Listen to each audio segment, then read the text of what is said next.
Hello दोस्तों, स्वागत है आपका इस नई वीडियो में। इस वीडियो में हम राजस्थान जो करंट अफेयर है कुछ क्वेश्चन उसके देखेंगे और फिर हम राजस्थान के कुछ जीके क्वेश्चन देखेंगे जो पिछले एग्जाम्स में आ चुके हैं। इससे आपको पटवारी वीडियो और जो सेकंड ग्रेड एग्ज़ाम है और जो फोर्थ ग्रेड एग्ज़ाम है उसमें आपको बहुत सी सहायता मिलेगी, क्योंकि प्रश्न सीधे आते हैं जो मैंने यहाँ से लिए हैं। चलिए शुरू करते हैं आज की वीडियो।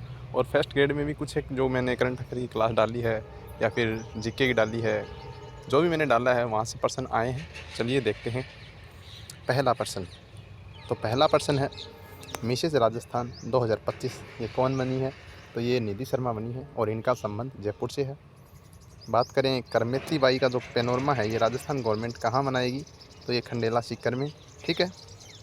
अब बात करते हैं, करमेती बाई को शेखावाटी की मीरा भी कहा जाता है, इतना याद रखना। ठीक है। खेलो इंडिया रोड साइकिलिंग प्रतियोगिता ये किसने जीती? इसमें गोल्ड मेडल जीता है मोनिका जाट ने। ठीक है, याद रखना है। ये हाल ही में राजस्थान करंट अफेयर के क्वेश्चन है, बहुत ही इंपॉर्टेंट है।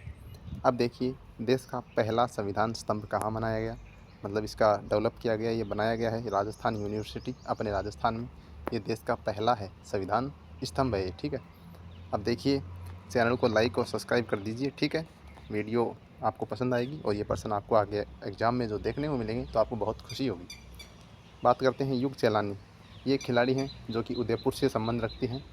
ये प्रश्न में एक बार पूछा भी गया है। ठीक है, तो मैंने इसीलिए ये प्रश्न वापस रिपीट किया है और ये भी अभी ये चर्चा में भी रही थी, तो आप इनको याद रखिए। ठीक है। राजस्थान के नेक्स्ट क्वेश्चन है 6 नंबर। ये है Rajasthan state road development. Rajasthan state road development corporation का अध्यक्ष किसे नियुक्त किया गया है? तो ये बनाया गया है दिया कुमारी जी को, जो कि राजस्थान की उप मुख्यमंत्री भी हैं। ठीक है।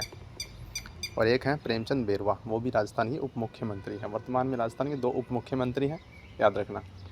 नेक्स्ट है, राजस्थान के 2 ज़िले हैं, 2 वन क्षेत्र हैं, उनको हाल ही में टाइगर रिजर्व बनाने की घोषणा कर दी गई है। तो पहला है उदयपुर, दूसरा है चित्तौड़गढ़। याद रखना, बहुत इंपॉर्टेंट है, आने वाले एग्जाम में पूछा जाएगा पटवारी और वीडियो में, तो बहुत ही इंपॉर्टेंट हो जाता है ये क्वेश्चन।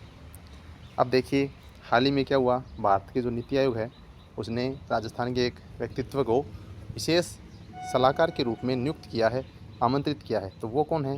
ये है डॉक्टर ललित के पंवार। ठीक है, इतना नाम आप याद रखिए, आपको यहाँ से ज़रूर प्रश्न देखने को मिलेगा। सेकंड ग्रेड में तो नीति आयोग से प्रश्न ज़रूर बनता है। ठीक है। अब देखिए, कुछ एक क्वेश्चन आए हैं, नेक्स्ट आएंगे जो आपको बहुत ही याद रखने हैं। ये छोड़िए, पुराना हो चुका है। अब देखिए, क्वेश्चन आता है जो बार बार एग्जाम में आता है, राजस्थान की जनसंख्या, उसमें भी शहरीकरण जो कि सबसे ज़्यादा किस ज़िले में है। ठीक है, ये प्रश्न आता रहता है 2011 की जनगणना के अनुसार। तो ओवरऑल तो शहरीकरण राजस्थान में 24.87 है, याद रखना। ये प्रश्न सीधा सीधा पूछ लिया गया है। फिर आता है ये वाला, सबसे ज़्यादा कहाँ है शहरीकरण? कोटा 60.31%। 2 नंबर पे है जयपुर 52.40%। ठीक है। 3 नंबर पे है अजमेर 40.08। ठीक है, 3 याद रखो, बहुत ज़रूरी है।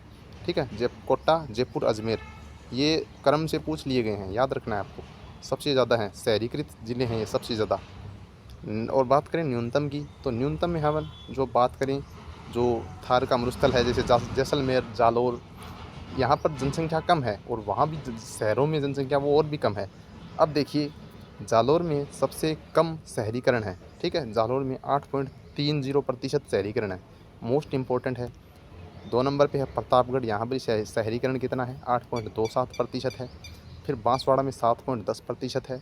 और बाड़मेर में कितना है? बाड़मेर में है 6.98। ठीक है। डूंगरपुर मत याद रखो, 2 याद रखो, 3 याद रखो, बहुत हैं अपने एग्ज़ाम के लेवल के हिसाब से। ठीक है, ये प्रश्न बहुत इंपॉर्टेंट है, आप इसको नोट ही कर लीजिए और बार बार आता है तो आप भूलिए मत। 60 कोटा में है और जालौर में 8 न्यूनतम। नेक्स्ट देखते हैं अपना इम्पोर्टेंट क्या है। कुछ कार्यक्रम होते हैं जो वीडियो पटवार में बार बार पूछे जाते हैं, ये होते हैं क्षेत्रीय विकास कार्यक्रम, जो क्षेत्र के हिसाब से किसी क्षेत्र को डेवलप करना है। ठीक है। पहला कार्यक्रम कौन सा है? मरु विकास कार्यक्रम। तो ये केंद्र और राज्य के सहयोग से चलाया गया था। ठीक है, पहले ये केंद्र प्रायोजित था, जब शुरू किया गया 1900, कब?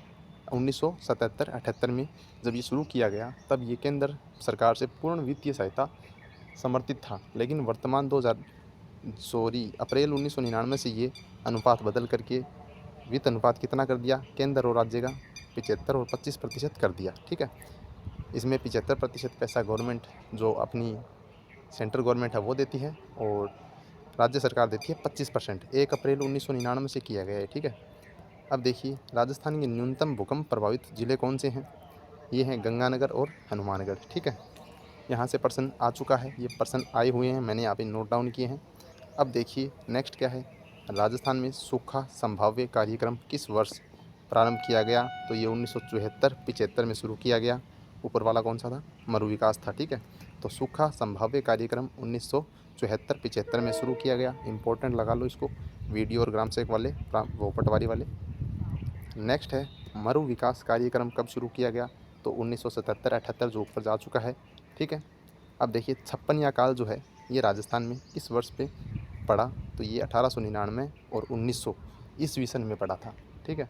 लेकिन अगर आपको छप्पनिया काल पूछे कि विक्रम संवत बताओ तो 1956 हो जाएगा, ठीक है। वेरी इंपॉर्टेंट है छप्पनिया काल। नेक्स्ट है राजस्थान में सूखा व अकाल प्रबंधन के लिए नोडल विभाग कौन सा है? तो यह है आपदा प्रबंधन एवं सहायता विभाग, ठीक है, बहुत ही इंपॉर्टेंट है। अब देखिए राजस्थान में टिड्डियों का प्रवेश द्वार किसे कहते हैं? तो ये जैसलमेर ज़िले को बोला जाता है, क्योंकि पश्चिम से आती हैं टिड्डियाँ पाकिस्तान से, ठीक है। तो ये जो है जैसलमेर से प्रवेश करती हैं अपने राजस्थान में, तो इन्हें टिड्डियों का प्रवेश द्वार जैसलमेर को बोला जाता है, ठीक है। अब देखिए अकाल और सूखे से एक प्रश्न और आता है कि सूखा संभावित कार्यक्रम कब चलाया गया? इसे शॉर्ट में बोलते हैं DPAP कार्यक्रम। ये चलाया गया 1974-1975 में। वित्त पोषण था 50-50 जब शुरू किया गया, लेकिन उसके बाद 1999 से 75 और 25 का अनुपात कर दिया गया, ठीक है। और ये राजस्थान के 11 जिलों के 32 ब्लॉक में चलाया जाता है, जो कि बार बार पूछा जा चुका है कि राजस्थान में कितने ज़िलों में प्रारंभ किया गया और कितने ब्लॉक में प्रारंभ किया गया, ठीक है। तो आप इसको ध्यान रखिए ज़रूर। अब देखिए उद्देश्य क्या है इस कार्यक्रम के? इसके उद्देश्य हैं राजस्थान में जो ग्रामीण क्षेत्र हैं उनका आर्थिक विकास करना, प्राकृतिक और मानवीय संसाधनों पर पड़ने वाले प्रतिकूल प्रभावों को कम करना, ठीक है। अब देखिए 3 नंबर जो उद्देश्य है वो है फसल, पशुधन और भूमि, इनमें जो उत्पादकता है वो बढ़ाना। और फिर है 2 नंबर एक और कार्यक्रम मरु विकास कार्यक्रम जो ऊपर गया था, उसकी कुछ डिटेल और देख लेते हैं। शुरुआत 1977-78, वित्त पोषण कितना है 75-25, 16 जिलों के 85 खंडों में चलाया जा रहा है, ठीक है। शुरू किया गया था, यह प्रश्न बार बार आ चुका है। इसके उद्देश्य क्या हैं? मरुस्थलीकरण को रोकना, वनों का विकास, चारागाह विकास, इकोसिस्टम बनाए रखना और भूमि उत्पादकता में वृद्धि करना और मृदा अपरदन को कम करना, ठीक है। दोस्तों ये थी आज की क्लास जीके और करंट अफेयर की। पटवारी वीडियो फर्स्ट ग्रेड तो जा चुका है, लेकिन सेकंड ग्रेड और चतुर्थ श्रेणी एग्जाम आएगा और रिट में आएगा। देखिए प्रश्न आपको ज़रूर मिलेंगे, आपका रिवीजन हो जाएगा। देख लीजिए, कोई अच्छी बात, बहुत ही अच्छी बात है अगर आपको सब कुछ आता है, फिर भी आप रिवीजन कीजिए, आप अपनी तैयारी को जारी रखिए। मिलते हैं नेक्स्ट वीडियो में, तब तक के लिए थैंक यू, धन्यवाद।